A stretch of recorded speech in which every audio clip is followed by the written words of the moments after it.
Sioux Nation, in unchanged 8-1 for the Commonwealth Cup. Patrick McCann by Tom Collins. Updated 4:52 p.m., May 20, 2018. Sioux Nation, the last year's Norfolk Stakes and Group 1 Phoenix Stakes winner, got off the mark at the second time of asking in his 3-year-old campaign with a comfortable length and a quarter success in the Group 3 Goffs Lacken Stakes.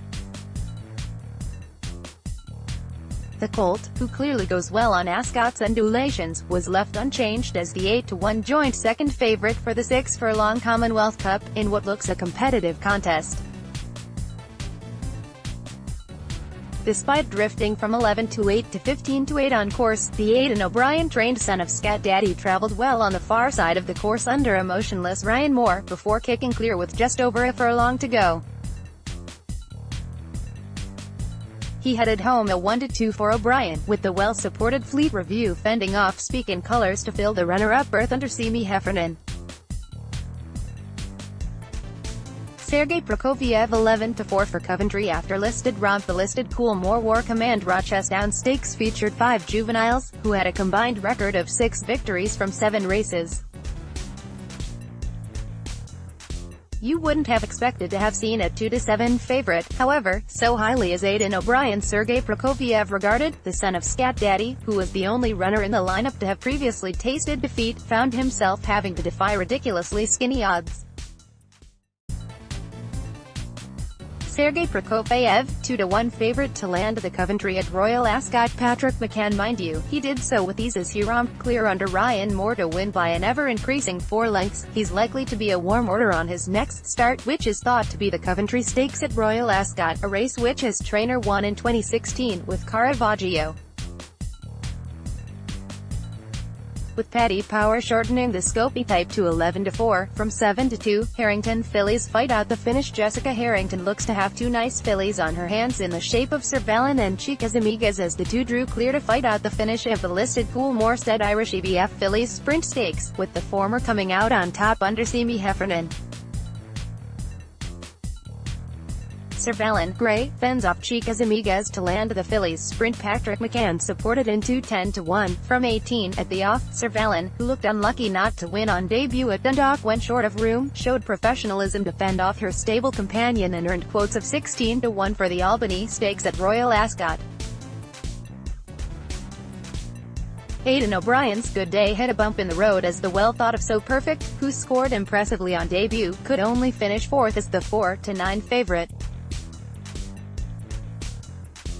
Jersey Stakes on the radar for Bear. The Jessica Harrington-trained brother Bear, a 3-year-old son of Kodiak, could be set for a crack at the Jersey Stakes at Royal Ascot next month following a comfortable length success in the listed Owenstown Stud Stakes at Noz.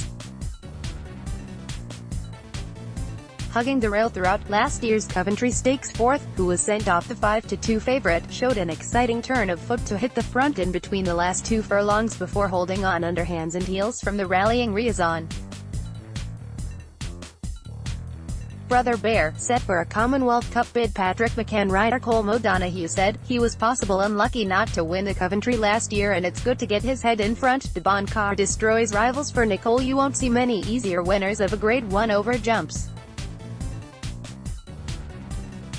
Francois Nicole's De Bon Car, who was coming into the Grande Course de Hayes Dodial on the back of just her second career defeat from 12 starts, got her career back on track with a supremely impressive display as she coasted home to land the valuable prize.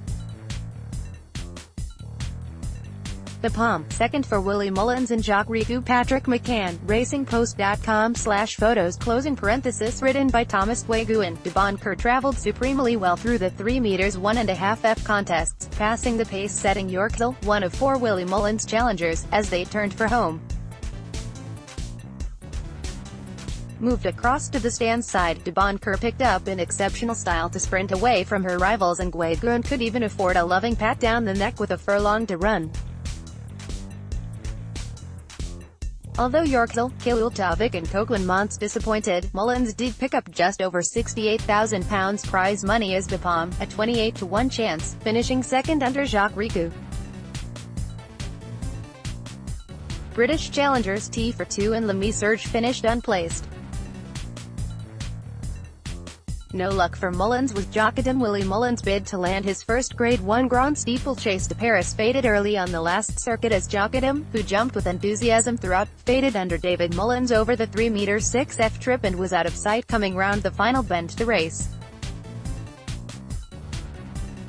Still provided a thrilling finish with the 11-4 favorite Perfect Impulse looking likely to hold on all the way up the straight before being collared late on by James Reveille aboard the Guillaume McCair trained on You Go. McCair was recording his 5th victory in the race from the last 6 runnings. Members can read the latest exclusive interviews, news analysis and comment available from 6 p.m. daily on racingpost.com.